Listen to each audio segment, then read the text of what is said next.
أعوذ بالله من الشيطان الرجيم. بسم الله الرحمن الرحيم.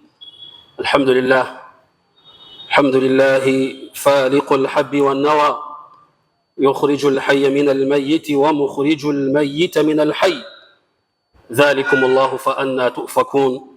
فالق الإصباح وجعل الليل سكنا والشمس والقمر حسبانا، ذلك تقدير العزيز العليم. ثم الصلاة والسلام على عبد الله المصطفى ونبي الله المجتبى ورسول الله المرتضى وعلى آله وأصحابه ومن به مقتدى. أما بعد، فاتقوا الله يا أولي الألباب لعلكم تفلحون. أيها المؤمنون عباد الله، قال الله تعالى: يا أيها الذين آمنوا استعينوا بالصبر والصلاة إن الله مع الصابرين.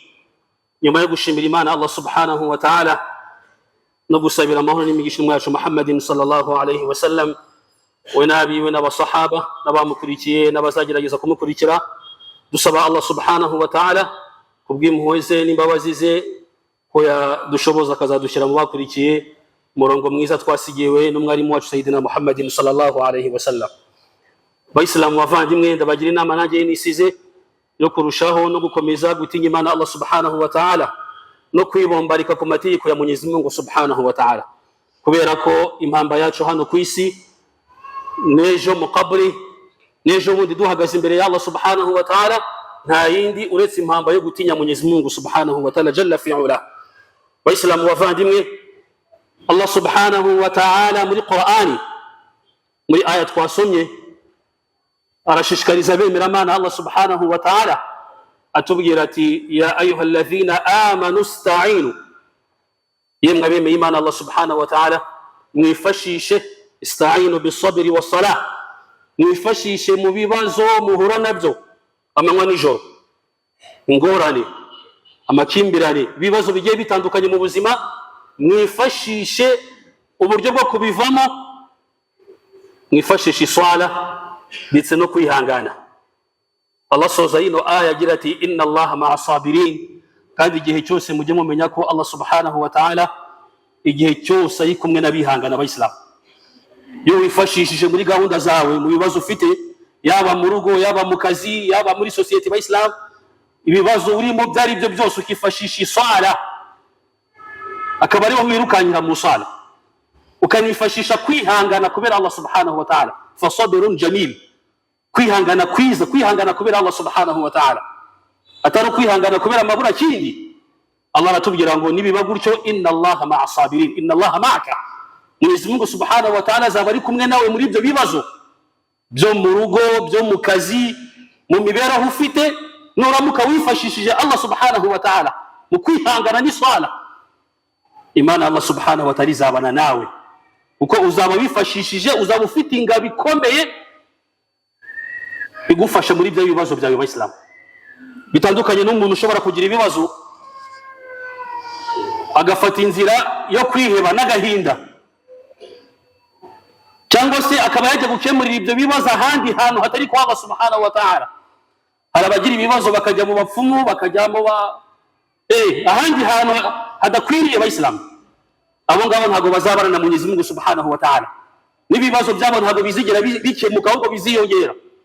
Allah araduha umuti mu bibazo byose mufite. Abayisilamu, ista'inu bisabri wassalah, mwifashishe ukwihangana kubera Allah, mwihangane mu bibazo byanyu. Abayisilamu, munifashishe iswala, kubera ko ibyo nimubikora gutyo Allah subhanahu wa ta'ala azabana namwe muri ibyo bibazo.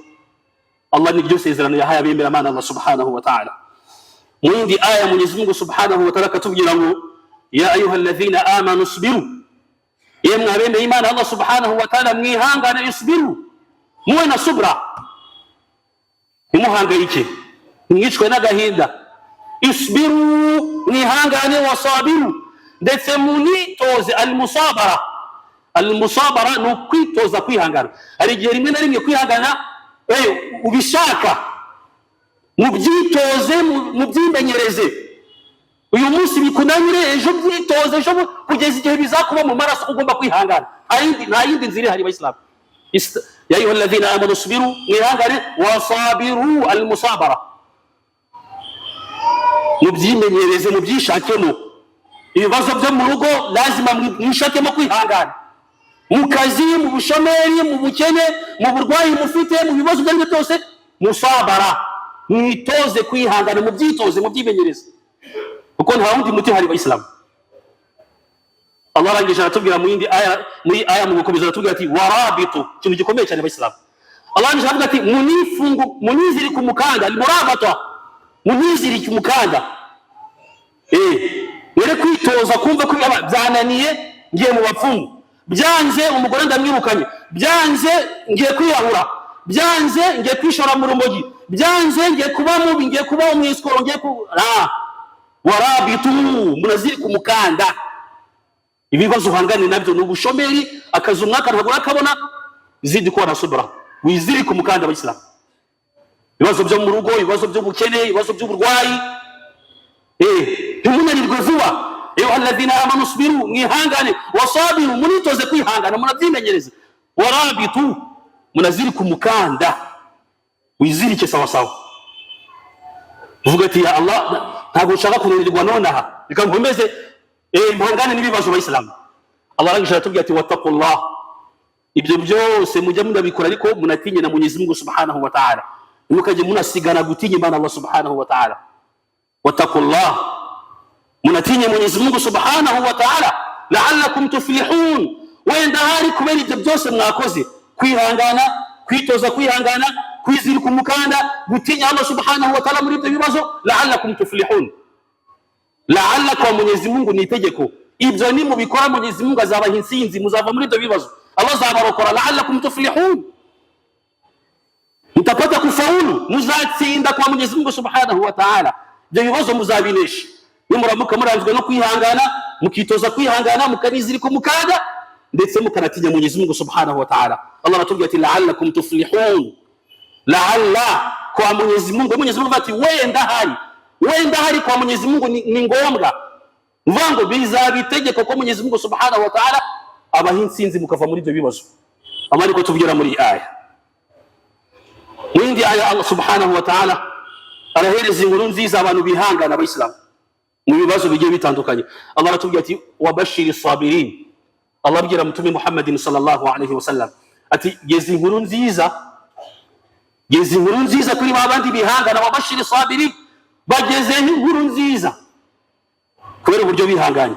Abahe ya Allah, alladhina idha asabatuhum musiba, babandi iyo bahuye na musiba ntabwo ari ugupfa gusa Abayisilamu. Hari abantu bazi ngo kuvuga inna lillahi wa inna ilaihi raji'un, bivuga yumula umusibu wari wose, wakenye, warwaye, wahombye, wahuye n'ibibazo byose, musiba uwari wose. Alladhina idha asabatuhum musiba, babandi bahuye na musiba n'ingorane izo zose, qalu, hago batabirukankira handi, qalu, bahita bavuga ngo inna lillahi, ibi ni ibya Allah, ibi Allah bipanze gutya, ubu bukene, ibi bibazo, ubu bukene, ibi ngorane ndimo, inna lillahi, ni kwa Allah byaturutse, ni Allah wabipanze.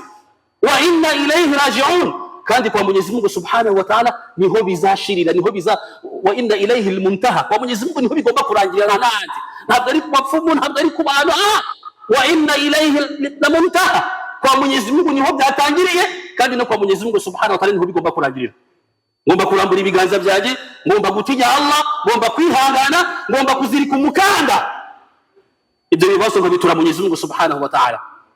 Wa inna ilayhi raji'un, kwa Mwenyezi Mungu niho bisubira ibyo bibazo Abayisilamu. Ubukene ni Allah wabuzanye, ni nawuzana buhuramo Allah Subhanahu wa Ta'ala. Ubu burwayi ni Allah wabuzanye, ni uzabuhuramo. Ikigeragezo cy'umugore cy'abana ni Allah wakizanye, ni nawuzakihuramo. Wa inna ilayhi, kwa Allah niho ngomba kubitura, kwa Mwenyezi Mungu Subhanahu wa Ta'ala. Mwenyezi Mungu Subhanahu wa Ta'ala aravuga ngo abantu nk'abo Allah bahereza ibihembo bakiri hano ku isi, bameze gutyo. Allah atubwira ati ulaika, ayira komeza, ulaika alayhim salawatu min rabbihim, abo ngabo nibo babona basabirwa n'abamarayika kwa Allah.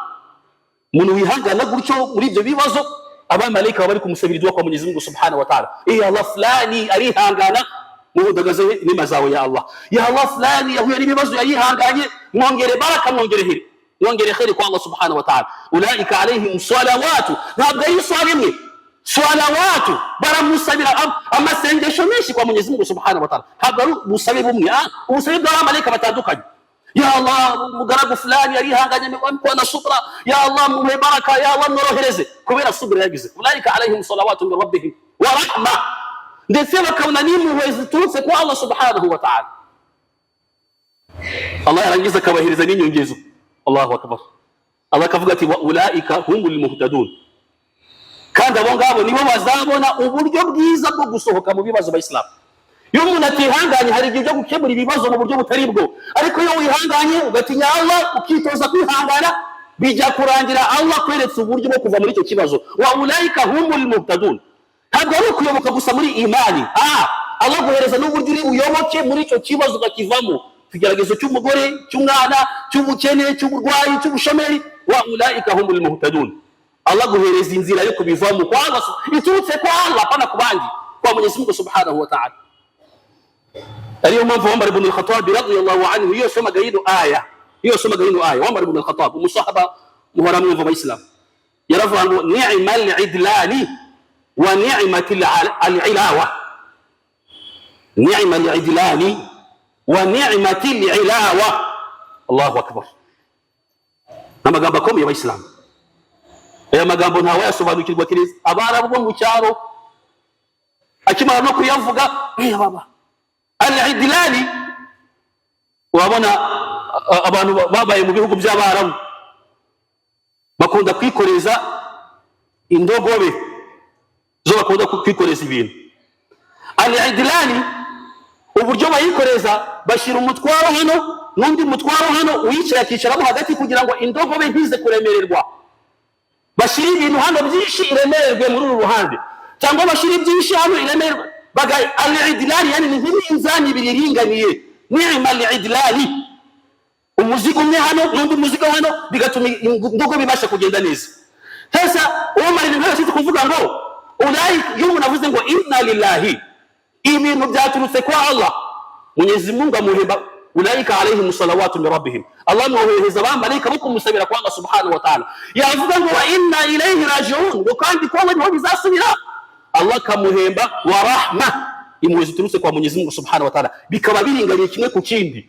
Inna lillahi, Allah kamuhereza abamarayika bamusabira, wa inna ilayhi raji'un, Allah kamuhereza impuhwe ziturutse kwa Mwenyezi Mungu Subhanahu wa Ta'ala. Allah yavuga ati wa ni'matil ilawa. Al-ilawa ni iki? Ni inyongezo, prime, yani ni inyongera bakongera ku mushahara, niyo bita mu cyarabu ilawa. Nuvuga ngo Allah Subhanahu wa Ta'ala amuhereza abamarayika bamusabira impuhwe kwa Allah Subhanahu wa Ta'ala, akamuha n'impuhwe iyo ni idlani. Wa ni'matil ilawa, Allah kamuhereza n'inyongezo. Wa ulaika humul muhtadun, Allah kaguhereza n'uburyo bwo kuva muri bya bibazo sasa ukabivamo kiusalama, nta kibazo ujyanye n'umuntu. Allah kaguhereza uburyo bwo kuva muri byo bibazo. Kubera iki? Kubera ko waranzwe no kwihangana kwa Allah Subhanahu wa Ta'ala. Niyo mpamvu Umar ibn al-Khattab radiyallahu anhu iyo amara gusoma ino aravuga ati ya Allah, mbega impuhwe za Allah, Allah araduhemba kubera kwihangana, yarangiza akaduhereza n'inyongezo. Aravuga ati ni'mal idlani, mbega uburyo Mwenyezi Mungu umunzana awuringaniza sawa sawa.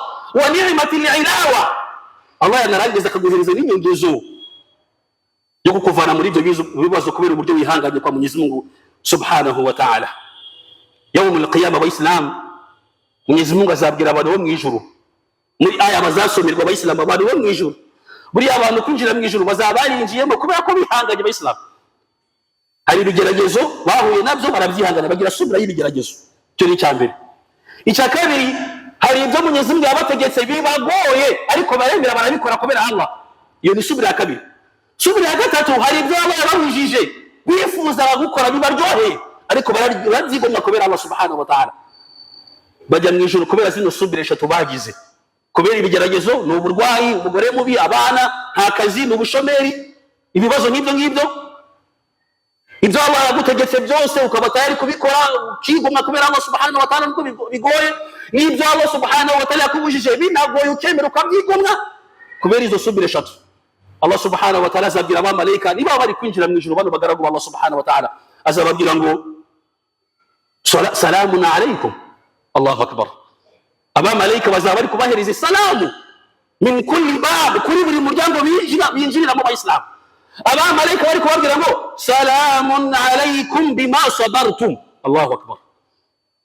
ngo nimubona amahoro aturutse kwa Allah, n'imigisha iturutse kwa Allah subhanahu wa ta'ala, bima sabartum, kubera kwihangana mwagize ku isi, mwarihanganye mwihaganiye ibigeragezo, mwumve ko bibatsinda, murabitsinda mwebwe.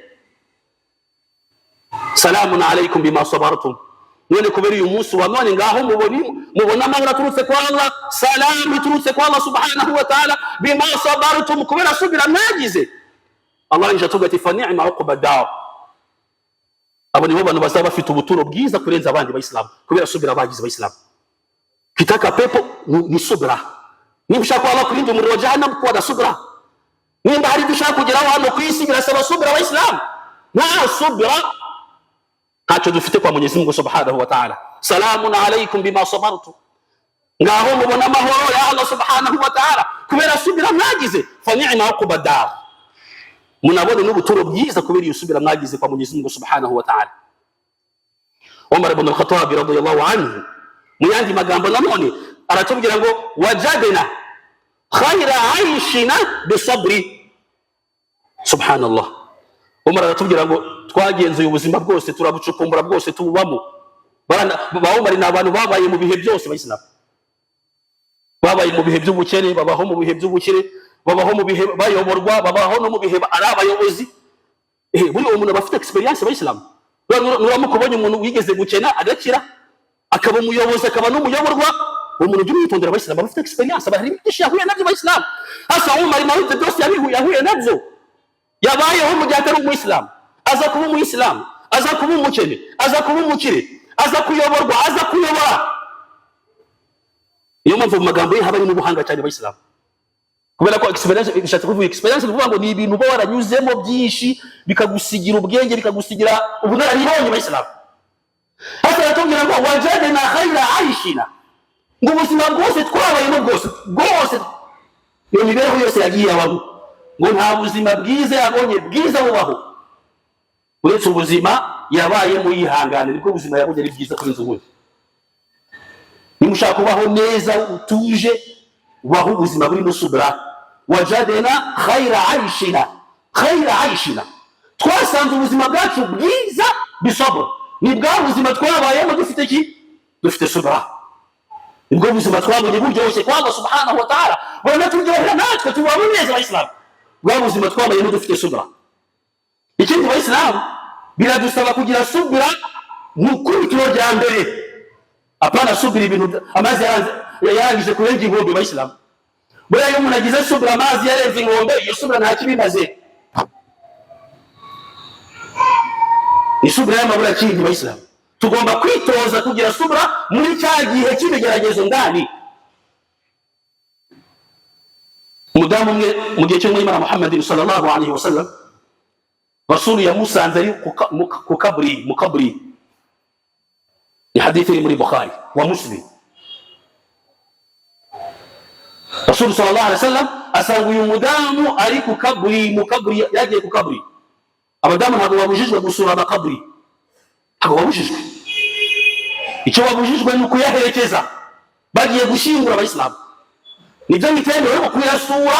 umugabo we yitabye Imana, umwana we, umuvandimwe we akajya kuyasura, agiye no gusabira iduwa, nta kibazo, kuko nabyo bimwibutsa akhira, bimwibutsa kwibuka Mwenyezi Mungu subhanahu wa ta'ala. hasa uyu mudamu wa Rasul sallallahu alaihi wasallam amusanga ari ku kaburi, arimo kurira, arimo kwishwaratura, arimo kurira cyane. Rasul sallallahu alaihi wasallam arangije arambwira ati banagira subira, ugomba kugira kwihangana. ntabwo bikwiriye ko warira gutya, ntabwo bikwiriye umudamu w'Umuislamu ko yamera gutya mu kaburi ahantu nk'aha. umudamu ntabwo yigeze amenya ko ari Rasul, kubera uburyo yarababaye, kubera umusiba yari afite. arambwira ati baramvaho, niko hadithi zitubwira. arambwira ati mvaho, wowe ntabwo uzi ibigeragezo nahuye nabyo, nta nubwo uzi ibibazo byanjye. ni nako binameze muri iki gihe Islam. nakubwira ati baragira subira bira ibibazo wahuye nabyo, arambwira ati barambabarira abantu. ntabwo uzi ibibazo byanjye wowe, iyo biza kuba ari wowe ntabwo umbwiye gutyo, ndeka nyihorere genda kabisa, simushaka izo nama zawe genda uzibwira abandi. niko abantu benshi tuba tumeze bayisilamu. iyo uhuye n'umuntu akakubwira ati barayihangane, ibyo bibazo urimo, mbabarira, nawe uzategereza uhure nabyo. Njyewe mbabarira kabisa, izo nama zawe genda uzibwira abandi. Sasa n'uyu mudamu niko yabwiye Rasul sallallahu alaihi wasallam. Rasul amaze kugenda, abasahaba baraho baravuga ati ariko uzi umuntu wabwiye kuri wamuzi, wabwiye ngo genda ngo nta nama zawe nshaka. Amaze gutuza ko umuntu afite musibe rimwe na rimwe ubwenge babwagiye, ambwira ati ni ambwira ati Rasul sallallahu alaihi wasallam wabwiye kuriya. Umugore arahangayika, subhanallah, Rasul sallallahu alaihi wasallam niwe wabwiye kuriya. Umugore yarirukanse, ya Rasulullah mbabarira, ntabwo narizi ko ari wowe. Rasul amubwira ati nta kibazo, ariko Rasul arangije yongeraho irindi jambo rikomeye, aramubwira ati innama sabr. Umugore aje kumubwira ati ya Rasulullah, inama zawe ndazemeye, ngiye kwihangana basi. Mutuma aramubwira ati nibyo, ariko innama sabru inda sadamati al-ula. Subra nyayo Allah kwembera umuntu sawa sawa ni yande kukubitiro bya mbere ugihura na musiba. Inna lillahi wa inna ilayhi raji'un. Inna lillahi ma akhadha wa lahu ma a'ta wa kullu shay'in 'indahu bi miqdari. Inna lillahi wa inna ilayhi raji'un. Ibyo Allah yatwaye nibye, ibyo yasigaranye nabyo nibye. Twese turaba Allah ko abantu tuzasubira, nta nicyo navuga illa ma yurdi rabbuna, uretse bishimisha Mwenyezi Mungu subhanahu wa ta'ala. Uko niko Mwenyezi Mungu ashaka umugaragu wa Allah mukubitiro rya mbere ugahura niyo subra. Ariko kuzana subra, umugore warangije kumwirukana kubera kubura subra, warangije gutongana, wakubisa abantu, warwanye, wagiye mu bapfumu, wagiye mu bice abantu barakubujije, nta musahih ni tawba bizo. Ariko subira ifite agaciro ikomeye cyane, irimo ni thawabu kwa Allah subhanahu wa ta'ala. Ni yindi yo kubitiro rya mbere ugihura n'ibibazo. Innama sabru, mu byukuri subira nyayo inda sadamati al-ula, ugihura n'umusiba bwa mbere ako kanya ukahita wihangana we usubiza n'ibibazo byawe kwa Mwenyezi Mungu subhanahu wa ta'ala. Dusaba Mwenyezi Mungu subhanahu wa ta'ala ko yadusitira kanaduhifadhi inshallah, akadushyira mu bagaragu bihangana kandi wasubiza ibintu byose kwa Mwenyezi Mungu subhanahu wa ta'ala. Inna lillahi wa inna ilayhi raji'un. Aqulu qawli hadha la aquluhu illa lillah wastaghfiruhu innahu huwal ghafurur rahim wa huwal barrul karim. Tubu ila bari'ikum yarhamkumullah. استغفر الله الذي لا اله الا هو الحمد لله والصلاه والسلام على رسول الله صلى الله عليه وسلم وعلى اله وصحبه وسلم وسلم وفاهم من السبيل محمد صلى الله عليه وسلم. نقول الله سبحانه وتعالى بتبير من القران جرتي ان الله وملائكته يصلون على النبي ايها الذين امنوا صلوا عليه وسلموا تسليما. اللهم صل على محمد وعلى ال محمد كما صليت على ابراهيم وعلى ال ابراهيم وبارك على محمد وعلى آل محمد كما باركت على إبراهيم وعلى آل إبراهيم إنك حميد مجيد. وارض اللهم عن الخلفاء الراشدين أبو بكر وعمر وعثمان وعلي وعن سائر الصحابة رضوان الله عليهم أجمعين. اللهم أعز الإسلام والمسلمين وأذل الشرك والمشركين. اللهم وآتنا في الدنيا حسنة وفي الآخرة حسنة وقنا عذاب النار بفضل سبحان ربك رب العزة عما يصفون وسلام على المرسلين والحمد لله رب العالمين. عباد الله، إن الله يأمر بالعدل والإحسان وإيتاء ذي القربى وينهى عن الفحشاء والمنكر والبغي يعظكم لعلكم تذكرون. أقيموا الصلاة.